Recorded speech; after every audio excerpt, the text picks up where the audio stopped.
The heat hung like grief, thick, breathless, and mean. Dust drifted across the wagon ruts like ash from a funeral pyre, and somewhere beyond the cactus bloom, a whippoorwill cried once and fell silent. Noon pressed its weight against the land, flattening every blade of sunburnt grass, while the wind, dry as judgment, kicked grit into the sky until even the horizon looked bruised. Jonas McCrae rode with his head down, brim low, jaw set against the silence. His coat hung loose on his frame, sweat darkening the creases, and the mare beneath him shifted with the twitchy unease of animals that knew what men forgot. There were things out here that didn't leave tracks. He hadn't come looking for salvation or sin, only salt. The canyon creek was nearly dust, and the cattle had taken to licking rock. He needed to scout west, maybe find a spring that hadn't soured. That's all he meant to do when he saw the wagon. It looked dead. Tilted on its side, the back wheel snapped like a broken wrist. One side of the canvas cover hung torn, flapping limp. A lantern dangled from the yoke, swinging slow like the pendulum of some forgotten clock. He pulled his mare to a halt. Then he heard it. A voice, not a cry, not a scream. A voice dry as gravel and small as hope. "Mister, she's still breathing." Jonas didn't move for a full breath.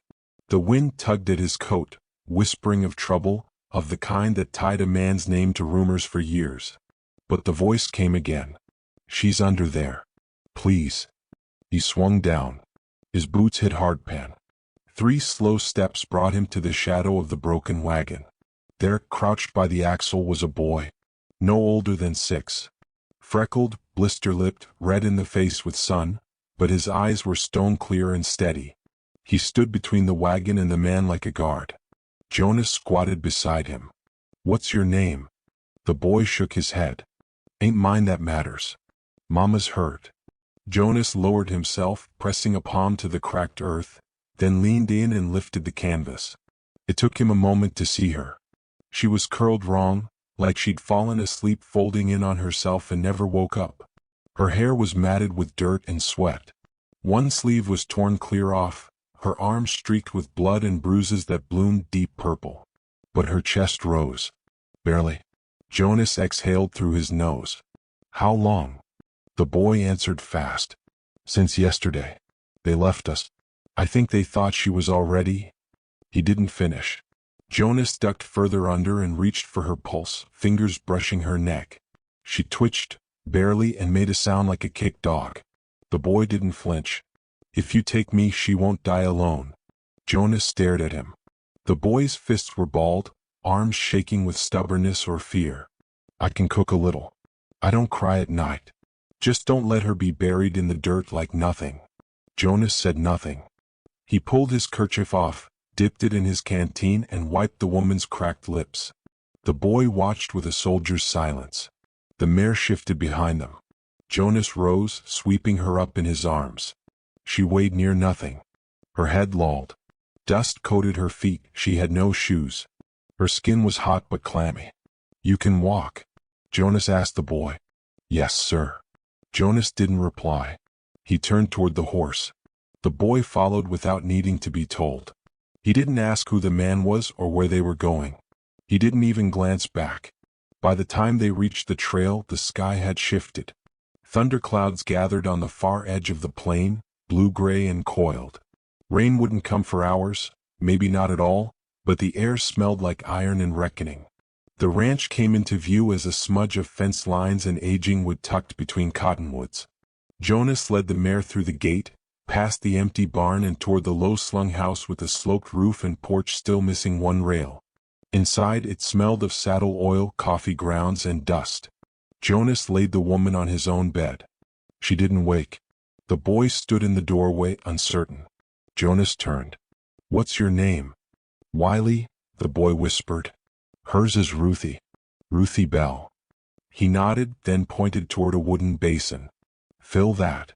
Wiley obeyed. The boy moved with an urgency that suggested he'd been mother and nurse before. He held the basin steady while Jonas wiped Ruthie's brow, then tried trickling water past her lips. She coughed weakly, then stilled again. Wiley's jaw worked. She was trying to find work.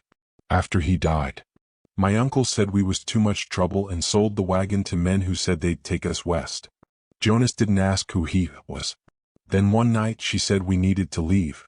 Said they weren't taking us west at all. So we ran. But the wagon busted. And they found us anyway. Jonas's breath stilled. They hurt her. Wiley looked down. Not me. That told him everything. Outside a wind picked up. Jonas stood. There's a cot in the barn. I'll sleep on the floor. No. You won't. He turned, grabbed a quilt from the trunk. Barn's warm enough. Wiley hesitated, then nodded. Later, when the door creaked open and shut behind the boy, Ruthie stirred. Her lips moved. Jonas leaned close. My baby? Safe. Sleeping. Her breath caught. A sound like a sob tried to rise, but died before it reached her throat. Where am I? She rasped. Safe, he said again. That seemed enough. Her eyes fluttered closed. Jonas didn't sleep that night. He sat beside the bed, one hand on the rifle across his knee, the other loose on the armrest. Somewhere near dawn, she moaned in pain and turned her face toward him. The bruises stood out darker now. Across her collarbone. Down her side. He didn't look away. By morning the boy had fetched eggs from the henhouse. He scrambled them clumsily and served them with burnt bread on a chipped plate. Ruthie ate 3 bites, then fell asleep again. But she kept the plate beside her like it meant something. The rain never came. 3 days passed before she stood. Her legs buckled the first time. Jonas caught her. She pulled away like he'd struck her. I'm fine. You're not. I will be. Wiley stood in the doorway. Ma, please. That softened her. She let Jonas guide her to the rocker by the stove. Her hands clutched the arms like the floor might swallow her. I don't want charity, she said quietly. This ain't charity. Then what is it? He didn't answer. Later, she stepped onto the porch and stared at the cottonwoods. Wiley played nearby with a stick and a rock. The air smelled of clay and cedar. Chickens murmured in the coop. For the first time in days she wasn't trembling. Jonas mended a broken hinge beside her. She watched him for a time. Why'd you help us? He didn't look up. Didn't seem like leaving was the right thing. And what now? He finally turned his head, met her eyes. Now we see what you want to do. She stared at him a moment longer. Then turned back to the cottonwoods. That night she held Wiley tight. Whispered something into his ear. He smiled in his sleep. Jonas stood outside the door, listening to the wind, the crickets, the silence. That's when he saw it. A mark etched into the side of the wagon, one he hadn't noticed before. Faint but clear in the moonlight. A symbol burned into the wood with a hot iron. It wasn't a ranch brand. It was a slaver's mark. Jonas's mouth went tight. His hand slid to the knife at his belt, not because he needed it, but because it grounded him. He looked back at the house. Through the window he could see Ruthie lying still, her arm curled around her child. Her face turned toward the wall. Safe. For now. But whoever left that mark might come looking. And if they did, he'd be ready. She woke to the sound of birds, low and sharp, cutting through the quiet like small knives. Somewhere a rooster crowed, but it sounded far away, muffled by walls and sleep. Her body hurt in too many places to count. The pain had layered itself like silt, some of it dull, some of it burning. She tried to shift and found her arms trembling from the effort. The sheets were rough but clean. There was a bowl of water by the bed and a folded towel beside it. Someone had left the window cracked open. The breeze carried the smell of rain that never came. Ruthie blinked into the light. The rafters above her head were old, cedar beams split down the middle with time. Her mouth tasted of rust. Her lip had split. Her legs wouldn't move the way she told them to. But she was alive. She turned her head and saw Wiley curled on a small mat near the stove, sleeping like he hadn't in weeks. One arm was flung over his face. The other clutched the hem of a quilt too thin for the season. She swallowed. The chair beside the bed was empty. She tried again, pushing her weight into her elbows, and grit her teeth against the fire that lit through her side. Her feet touched the floor. The wooden boards were cool, smooth beneath her toes. She braced herself on the wall and stood. Her legs gave out. The crash was loud enough to wake the boy and bring Jonas from wherever he'd gone. She didn't see him come in, just heard the heavy boots, the shift in air, then strong arms lifting her like she weighed nothing. She didn't want to cry, but her throat swelled. "I'm fine," she whispered. "You're not," he said. "Don't carry me. Please." But he already had. He set her down in the rocker by the window, then stepped back. No eye contact. No words. She looked away, cheeks burning. Wiley stumbled over, rubbing his eyes. "You're up, Ma." "I'm trying," she said, smiling with half her mouth. "You been feeding yourself?" "Jonas gave me eggs. I burnt the bread." She reached out and brushed a curl from his forehead. Her hand shook and he covered it with his own. "He's quiet," she whispered. Wiley nodded. "Like Pa was. Only this one don't drink."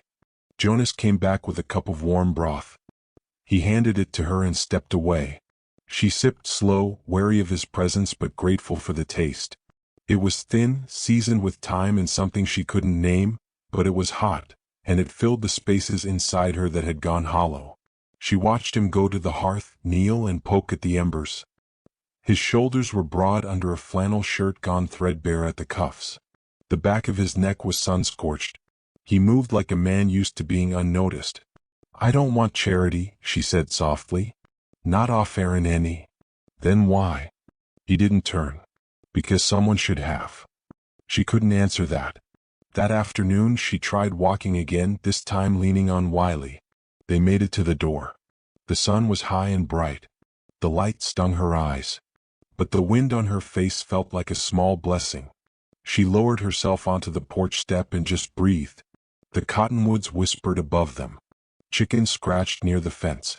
In the distance, cattle moved like dark clouds across the pasture. The world hadn't ended. She was still here. Wiley sat beside her, playing with a small piece of string and a stick. "Can we stay, you think?" "That ain't up to me." "Would you want to?" Ruthie didn't speak for a long time. Then she whispered, "It's the first time no one's looked at me like I'm poison." Wiley nodded solemnly. "Jonas don't look at nobody." That night she found a mirror tucked in the washroom. She wished she hadn't.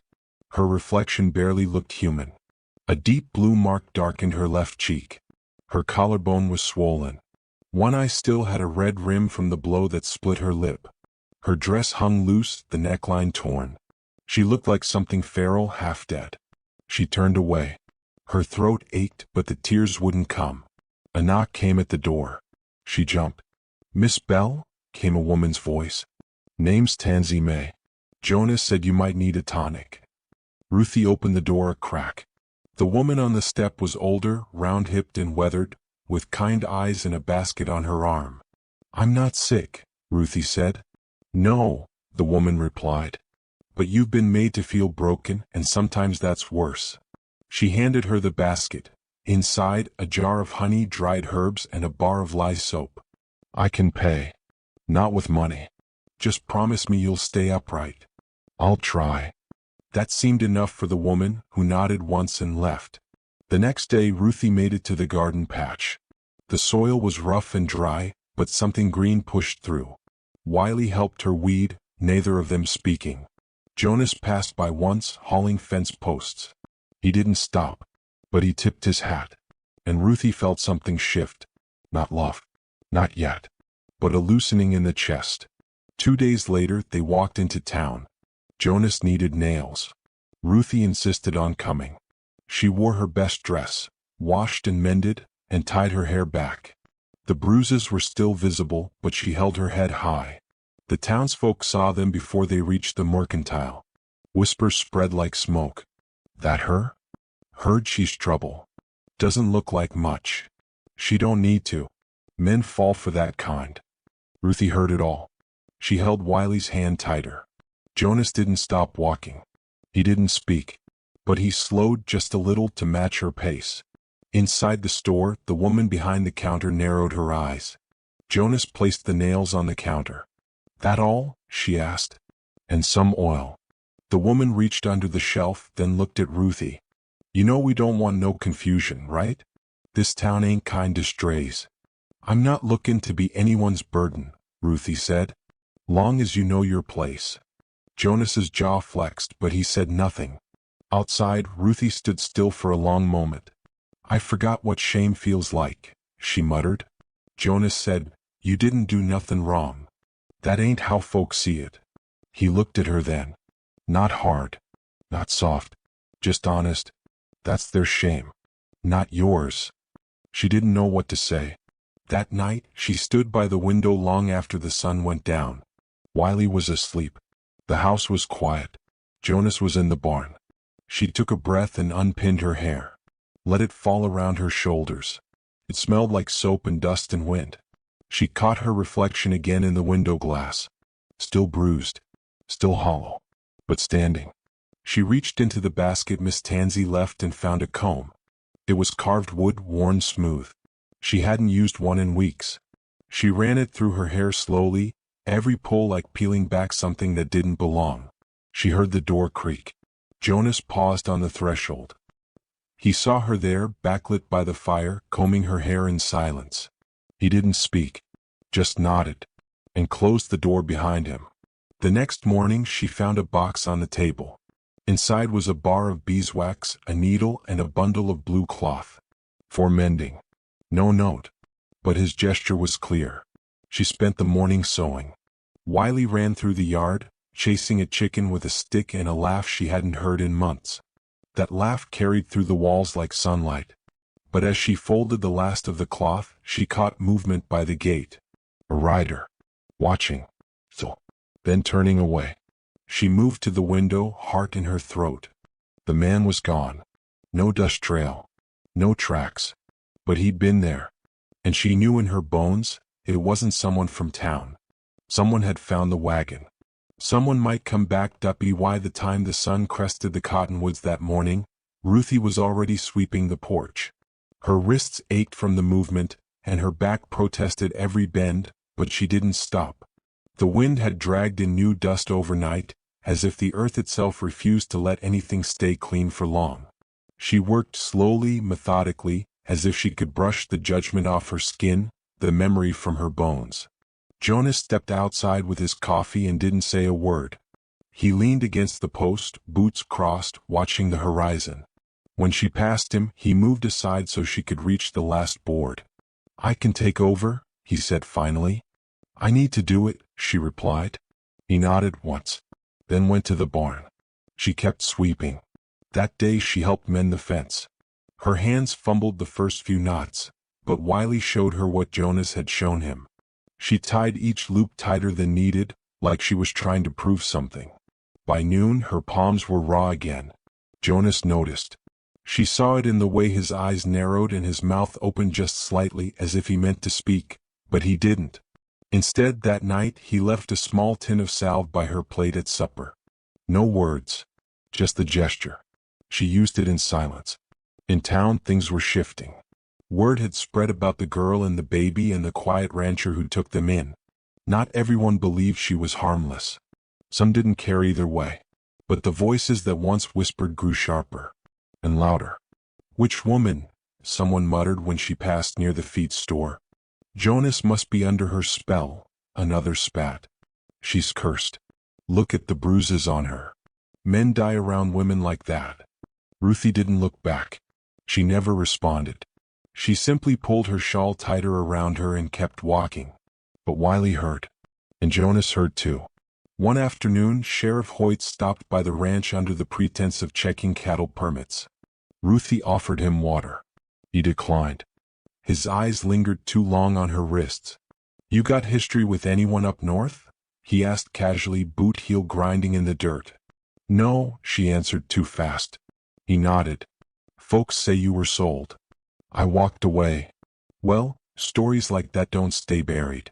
Jonas appeared at the doorway, arms folded. She said no. Hoyt met his eyes. You sure you know who's sleepin' under your roof? No one's sleepin' under mine but me.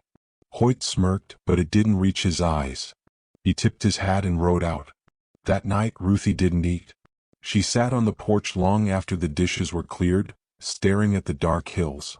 Wiley curled up on her lap, asleep with one hand wrapped in her skirt. Jonas sat near the steps, whittling something small. She couldn't tell what. Do you believe him? She asked suddenly. No. Even if some of it's true? Still no. She looked over at him, voice quieter now.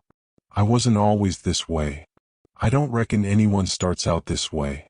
The wind caught the edge of her shawl and she held it tight. He wasn't a bad man. Wiley's father. He was just weak. Lost too much too young. Then he drank. Then he died. And I became somebody to trade. Jonas didn't speak. She sighed. I should have fought harder. He looked up. You did fight. You're here. She didn't cry, but her jaw clenched like it was holding something down. The next morning he was gone before dawn. When he returned, there was a new sewing kit in his saddlebag and 2 bolts of cloth, one plain muslin, the other soft blue. He handed them to her without a word.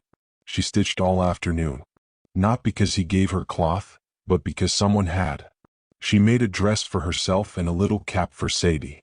Wiley said it made his sister look like a cabbage. Ruthie swatted him with a grin she hadn't worn in weeks. She washed her old dress that night and folded it in the back of the drawer behind the new one. At the next town visit she wore the blue. People still stared. Still whispered. But this time Ruthie met their eyes. At the church steps, Preacher Hollins approached. His smile was tight as wire. Miss Bell. You planning to bring that child into the house of God? Ruthie held Sadie closer. That's the idea. He stepped forward. There are proper ways to atone. Don't need your forgiveness, she said. You need the Lord's. She never left him. She was born from sin. She'll need cleansing. Jonas appeared at her side. No words. Just a shadow with a spine made of quiet steel. Hollins narrowed his eyes. The righteous don't hide behind cowards. Jonas said nothing. But the preacher took a step back anyway. They didn't go inside. But they didn't walk away ashamed either. Later that week, Ruthie found herself alone in the barn, brushing down the mare. The light through the slats painted gold on the floor. She moved slow, humming without realizing, until Jonas stepped into view. He paused, leaning against the stall. She likes you, he said. She don't flinch when I touch her.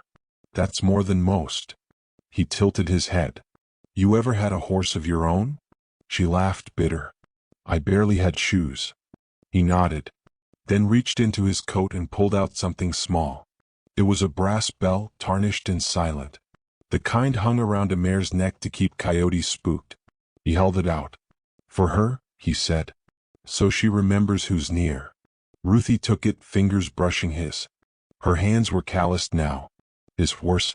Their eyes met. And for a moment she let the silence stretch between them. No promises. No foolish hope. Just the echo of dignity, slow and rising. But not everything stayed soft. That night she woke to Wiley screaming.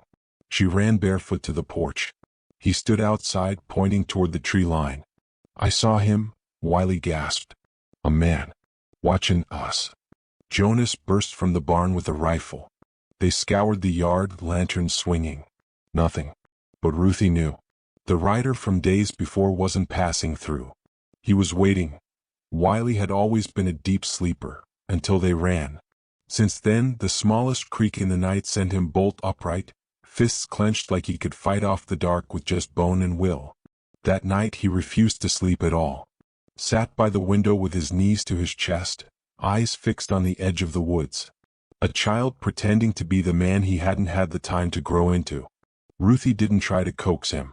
She just laid a blanket across his shoulders and whispered, If anything moves, you wake me first. I'm not scared, he said. I didn't say you were. Jonas stayed outside.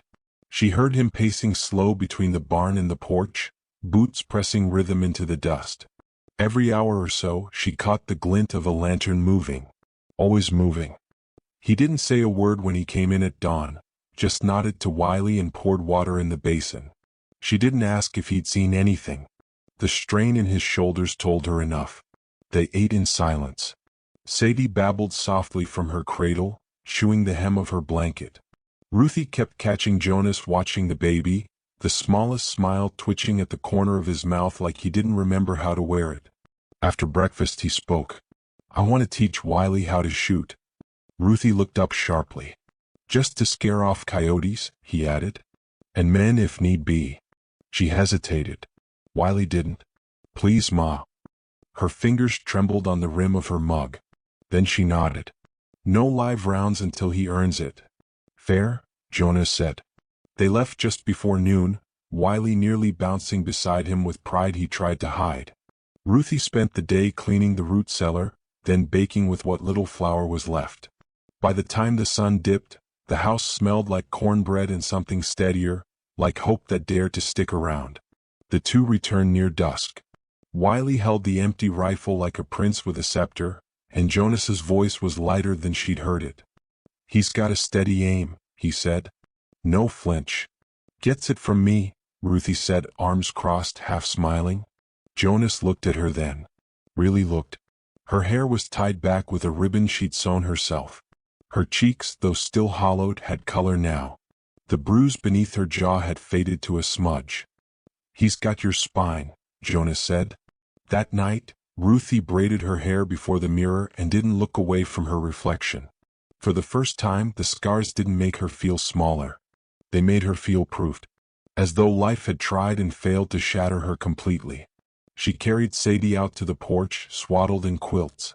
The wind was gentle, brushing past the hem of her skirt like a hand too shy to touch. Jonas sat there rocking slow. He offered no words, just made space. Ruthie sat beside him. The baby dozed between them. She looks like her father, she said after a while.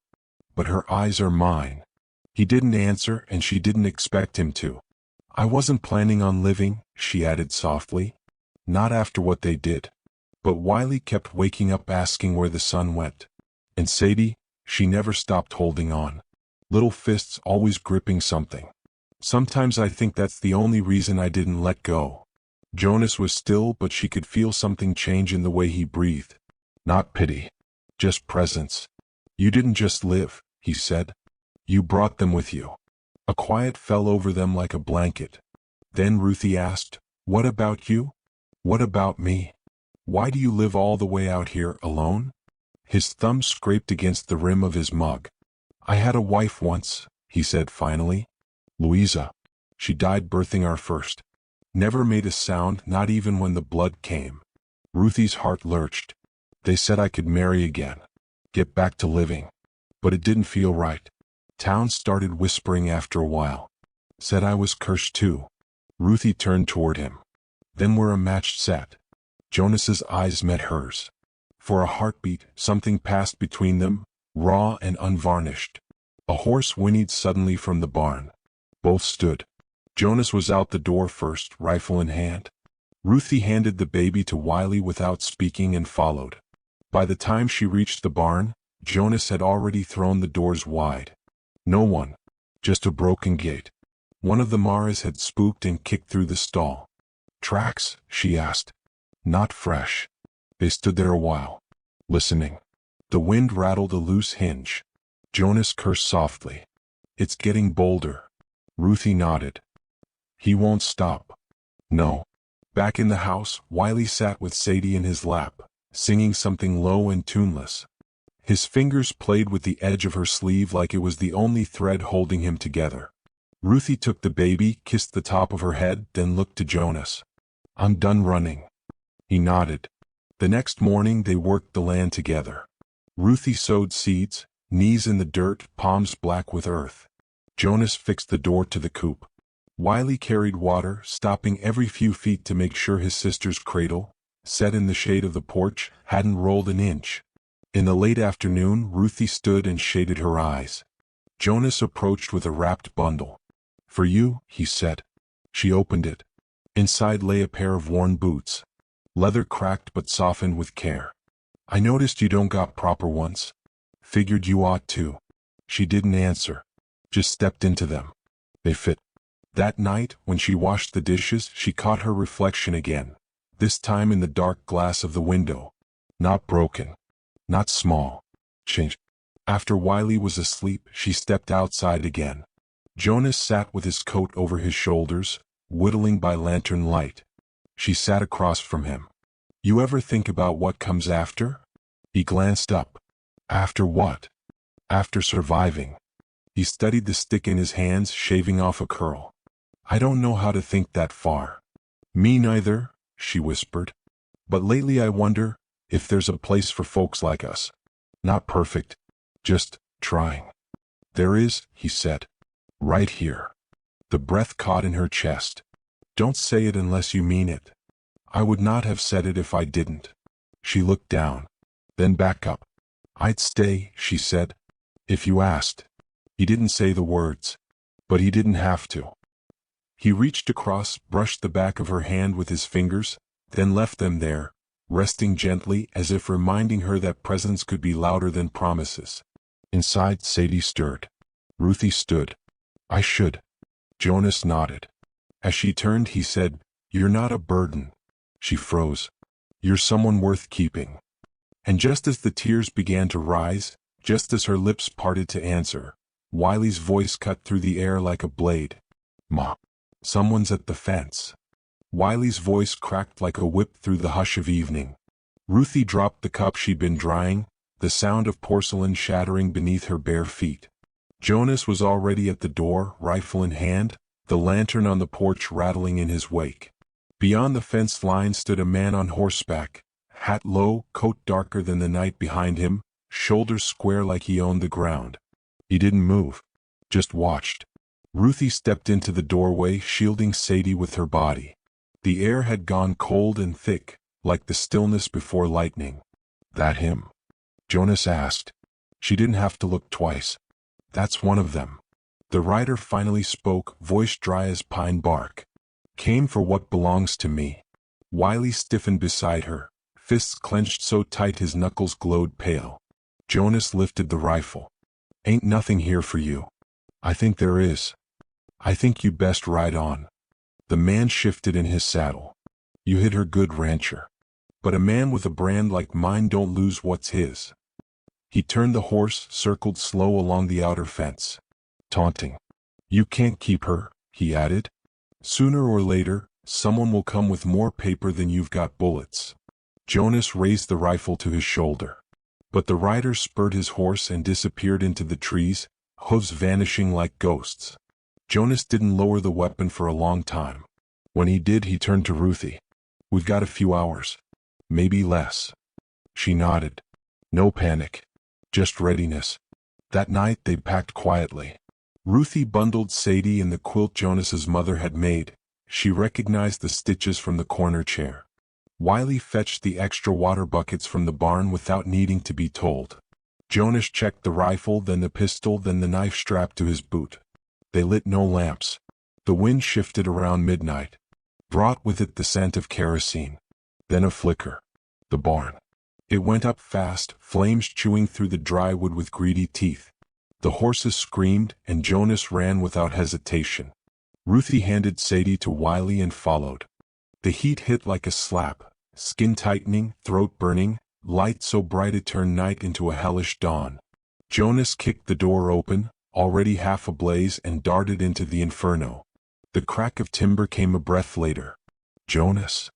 Ruthie shouted, running after him, dress hem catching smoke. Inside, the air was a storm of sparks. The horses thrashed against their stalls. One had already collapsed. Jonas was pinned beneath a rafter, face twisted in pain. Get the others, he wheezed. But she didn't. She grabbed a shovel from the wall, wedged it beneath the beam, and heaved. Her arms screamed. Her hands bled. She screamed back. The beam groaned, shifted, then fell aside. Jonas rolled free. He coughed, eyes wild. Come on. They drove the last two horses out, slapping their flanks until they bolted into the dark. Jonas collapsed against the fence, chest heaving, smoke in his lungs. Ruthie fell beside him. You could have died, he rasped. So could you. He looked at her, then truly looked. Her face streaked with soot, eyes alive like never before. You came in after me. You're someone worth keeping, she said. Footsteps. Dozens of them. Torches lit the edge of the property. Townsfolk. Sheriff Hoyt. Preacher Hollins at the front, holding a Bible like a weapon. There she is, Hollins shouted. The whore who burned your fields with sin. Jonas stepped forward, still coughing, rifle low but ready. That fire was theirs. Hoyt raised a hand. We're here to talk, not fight. No, Ruthie said, stepping beside Jonas, shoulders straight. You're here to drag me off in chains for surviving. Murmurs. Hollins thrust his Bible upward. This woman brought lawlessness, fire, immorality. She tempts a decent man into ruin. Jonas said, You don't know what decent is. She seduced you. No, his voice cut like an axe. She saved me. That stunned them into silence. Then Hoyt said quieter, There was a rider earlier. Neighbors saw him. Recognized him. He's wanted. For trafficking. Your girl wasn't the first. Ruthie stared at him. So maybe this town owes you more than suspicion. Hollins stepped forward again. A woman like her doesn't belong in a place like this. Jonas leveled the rifle. Then maybe it's the place that don't belong. A long beat. Then Hoyt turned. Let's go home, folks. Hollins started to protest, but no one followed him. Within minutes, the torches faded. The crowd thinned. Only smoke lingered. Jonas dropped the rifle to his side. Wiley came running, Sadie clutched to his chest. You all right? He asked, voice high with fear. Ruthie crouched and pulled him close. We're fine, baby. We're still here. They spent the rest of the night sitting on the steps of the half-burned barn, staring at the stars through holes where a roof used to be. Ruthie wrapped her arms around her children. Jonas sat beside her, shoulder touching hers. No one spoke, but everything had changed.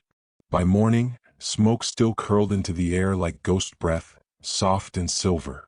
The barn was black in bones, but the land was quiet, peaceful, like it had given its verdict and decided to keep them. Ruthie stood barefoot in the dew, dress torn, knuckles scraped, hair streaked with soot. Jonas walked up beside her, holding something small. It was the carved horse he'd been whittling for Wiley. He handed it to her without a word. She turned it over in her fingers, then looked up at him. His shirt was burned. His lips split. She kissed him. It wasn't a kiss for passion. It was a kiss for surviving. A kiss that said we lived through it. All of it. And we're still standing. Later, when Wiley led Sadie out to the porch and sat beneath the cottonwood, Ruthie placed a basin of water at the steps. Jonas knelt beside it, rinsed his hands. She followed, kneeling beside him. The air smelled of ash and soil. Still want us here? She asked. I don't want you anywhere else. She nodded. Then I'll stay. Wiley looked up, eyes shining. Are we safe now? Jonas said, We will be. That night they didn't close the doors. Didn't shutter the windows. The wind rolled through, cool and clean. Ruthie braided her hair, rocked Sadie, then let her sleep in Jonas's arms for the first time. He didn't ask. She didn't explain. It just was. Before bed, Ruthie stepped outside one last time. The stars hung heavy. The moon was a silver coin tossed by some old hand that had seen it all. She closed her eyes, breathing deep. The land had not erased her scars. It had given them purpose. It had turned survival into story, pain into proof, and a runaway girl into a woman with a name that meant something again. Behind her, Jonas said, Come back in. It's late. She turned. I will. Just needed to know it was real. He held the door open. And for once, she walked toward something instead of away.